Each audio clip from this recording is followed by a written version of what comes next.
I found this quote at some point. I sort of liked it. Thought on local innovation and leadership. 5 centuries ago, a tiny handful of enlightened city-states from Tuscany lifted Europe from the dire circumstances of the Dark Ages and made Western civilization the dominant culture of the planet. This one little region gave law to the English, science to the Germans, food to the French, and electrified the world with its art, literature, and architecture. And so I sort of say that here in Oak Park on the border of Chicago, which is very clear about the mantra of make no small plans. It's also reflective of Robert Kennedy's quote about what a small ripple in the right location in the right direction can do. So I think what we're doing here is really powerful. I think what you're doing in your cities can be really powerful.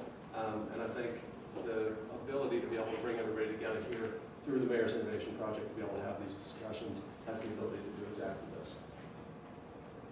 So the mayoral perspective. This is sort of how mayors tend to look at the world, at least this is how I look at the world, and I think this is how most mayors look at the world. They deal with issues that relate to people and issues that relate to places, and they do so at both the micro level and the macro level.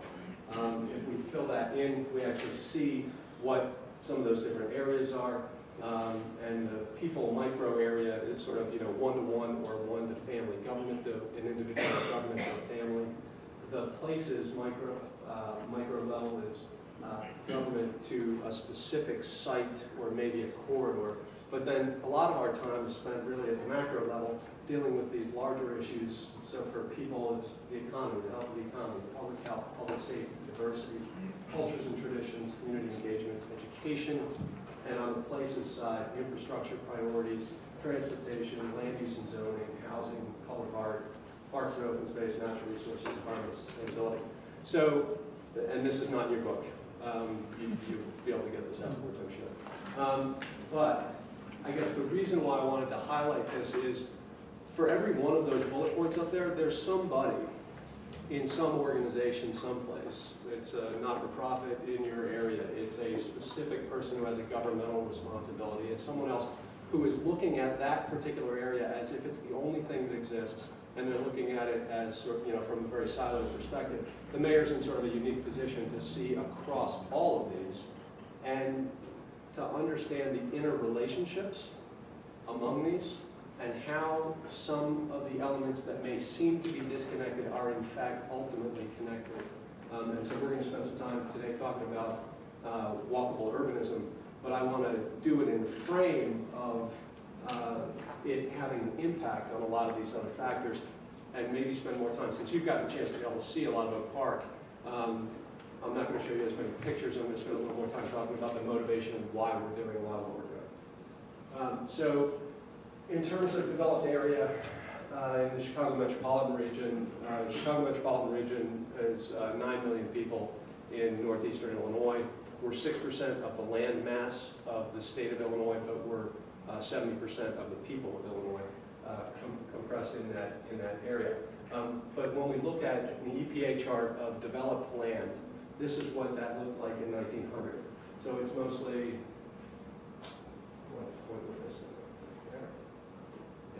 so it's mostly sort of crescent around Chicago, and then a few grading strokes that tend to go along the main routes, which included either roadways or rail lines that went in, and then something, you can see the beginnings of something along the Fox River here. Next, in 1950, essentially the same thing, crescent's a little bit bigger, but you've still got the same sort of general radiating view out from the city. But in 2005, this is what the entire area looks like. It's dramatic, the difference, 1900 to 1950. Not that big a change, certainly not a change in form. But 1950 to 2005, dramatic differences. And we start to look at why, and we can overlay the roadway system, the highway system that got built in the 1950s, 1960s, which helped to then facilitate all of this external out-migration to these areas.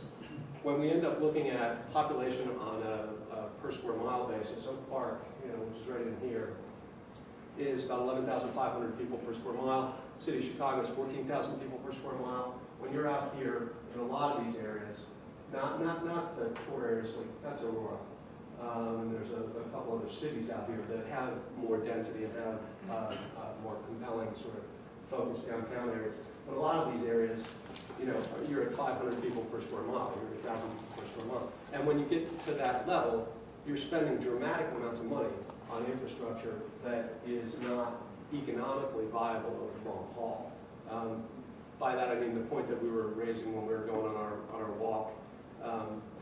In this region, you know, salt's breaking down concrete sidewalks at the same rate, whether you've got 3 people walking over them or 3,000 people walking over them in a given day.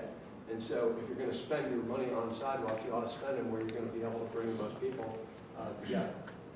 So one of the motivating forces, and Carolyn mentioned in our session, in the session this morning on early childhood education, that diversity is a core focus for Oak Park. Oak Park today is statistically the most successfully diverse city in the United States. Using a dissimilarity index analysis on a block-by-block basis, we are more mixed up than any other city in the United States. That's not by accident. That was an intentional, policy-driven outgrowth. Right here, this reflects areas where there were 25% or more African American population in 1964. I'm sorry, that's a little hard to read. But this is the city of Chicago. This is the Austin neighborhood of Chicago, which is immediately adjacent to Oak Park, and then Oak Park is next to it, bordered 50% of our border by Austin. So what we're going to spend a few minutes talking about is how rapid racial change occurred in the western part of the city and what the implications were for Oak Park and where that might go, because that ends up being a motivating force for how and why we're making some of the investments that we're making today in walkable infrastructure. So this is okay. This is awesome. So 1960, 0% African Americans. It was an entirely white community. Still, when you look at these census tracts in 1970, still all white, but down here up to 95% African American. So what does that look like in a chart? That's what that looks like in a chart. This is Austin. The areas that are dark are in excess of 75% African American. Areas next to that, 50%, 25%, and then up here, 0%. Remember Chicago Avenue. This is, you know, racism in a map. I mean, that's exactly what this is. And this is, you know, the issues around redlining, the issues around, you know, blockbusting, and all of the activity that occurred in Chicago and in many other places around the country in the 1960s and early 1970s helped to build on fear and other factors to try to perpetuate the notion that you could not have a successfully integrated community. Oak Park, and this is schools that just shows what the schools represent or map to what's going on there. Oak Park was in the same situation with 0% African Americans in 1960, but all the predictions were that rapid racial change was going to occur and was going to, you know, ultimately turn Oak Park to become an entirely African American community. At both the grassroots level and the leadership level in Oak Park, there was an understanding that some communities that had dealt with this issue in the past had attempted to try to give people who weren't exactly like them the Heisman, basically keep everybody out. And then as soon as one person, particularly in this case an African American family, would move in, it would all of a sudden lead to a domino effect of rapid racial change. Oak Park took a different approach, which said, we think we've got a great community here, we'd like to be able to welcome everybody in. And at the same time, we don't want people who move in to feel like they're restricted to only move into a particular part of the community. We want them to feel like they can move anywhere within the community. So we put in place a bunch of policies to be able to do that. Can I just, 62,000 in 1970, yeah. Only about 60 now? Yeah, we're 52,000 now. Okay. Yeah, so 1960, I think, is last one during the census. So here you saw some in-migration of African American families into the area in the east. This is a 1973 chart. But we put in place approaches to be able to help ensure that people really knew that they could move and live anywhere in the community. And going from that to today, being the most successfully diverse city in the United States on a block-by-block basis, meaning that actually on each of the census blocks, you actually have a greater distribution of the representation of the population that's in Oak Park and in the metropolitan area, ends up being a really core value for our community. It's also represented itself, though, or reflected in an outgrowth that is really valuable, I think, which is from 1997 to 2007, of the 284 municipalities in northeastern Illinois, Oak Park had the highest rate of home appreciation of any of them. The lesson I draw from that is that there are more people who want to live in a city that looks like the world than there are cities that look like the world. So that idea of being truly diverse ends up being a core source of competitive advantage that Oak Park has over everybody else. People come and move here from all over the country. And when they're coming here, they ask their friends who know anything at all about the area, where should we live? Tons of them here, you need to live in Oak Park. It helps to strengthen our entire base. Now, what does that mean in terms of walkable urbanism?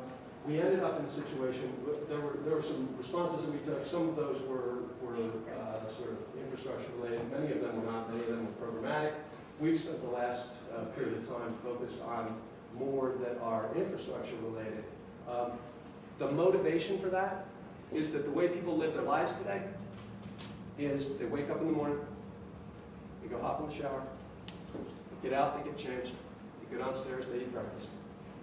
They walk out their back door, into their garage, they get in their car, they drive to work, they drive back from work, they get out of their car, walk from their garage back in their back door, sit down with their family, have dinner, flip on the television, go to bed. Well, if you're going in and out your back door the entire time, what the hell's the value of having a diverse community? If you're living next door to all these people who have the potential to be able to fundamentally enrich your life, but you don't create the opportunities to be able to bring them together in a way that creates the spaces for them to connect, you're missing the boat. And so we have taken an active set of steps. You know, and it's not we, me, it's not we, just the municipal government. It is a collective value as our community to make investments. You know, the park that we just walked through is under the control of the Park District, a separately elected body that has a separate budgetary authority. You know, they're reinvesting in the parks to be able to help make them the sorts of places where people from all backgrounds can come together and can connect. We're investing in infrastructure along our commercial corridors for multiple reasons, but not the least of which is to be able to create the types of places that bring people together where they can connect and they can come into community with one another, understanding that by strengthening that community, we're strengthening the future of the entire municipality. Building on that notion that it becomes a community of choice, it becomes the place to be, the place where people want to locate. And we've seen, you know, dramatic increases in value. As I mentioned out by the corner, I don't know if everybody picked up on it, the increase in the average annual investment in properties that are adjacent to where we did the work on Marion Street from the period of 2000 to 2006 beforehand to 2008 to 2011 afterwards, acknowledging that the after part was in the depths of the worst recession we've seen in our lives. We still see 20 times as much average annual investment after we did the project as compared to before. People are putting money in, they're creating the types of environments, and we're getting the public and private connection that's helping to make it really successful. A couple quick things. Important in an environment where we've seen our tax base, the average annual growth of taxes since 1990 go up to 5.41%. The average growth rate of CPI go up at 2.75%. This is wildly unsustainable. I'll flow through a few pictures here just to show our general funds. If that went up at CPI, here's where it would be. But instead of exceeding $50 million, we're actually at $41.1 million, which, you know, the gap between these represents savings to our taxpayers. And so we've actually seen $43 million in savings. The average annual savings now of $10 million a year, every year for as far as I can see, which will get us to $250 million in cumulative present value. That doesn't change the fact that these lines are unsustainable, and we need to be able to figure out ways to drive the revenue side of the model for the community, a portion of which is by increasing the tax base and strengthening the tax base. We've seen a lot of significant increase in value, and the approach that we're taking with fostering these types of environments is an important part of that. This is what Marion Street looked like in the 1920s. This is a brick street. You know, the lighting is sort of tough to see, but it's actually very similar to what's out there right now, and somewhat wider sidewalks. This was when we mauled it in 1973. This is actually a picture though from the 1990s, I think. I'm looking at sort of the vintage of that bike.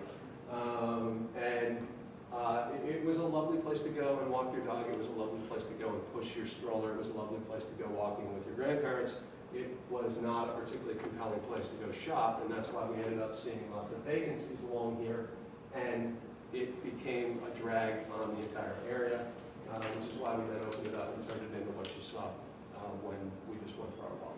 So that's sort of my 2 cents, and I'll look forward to the conversation.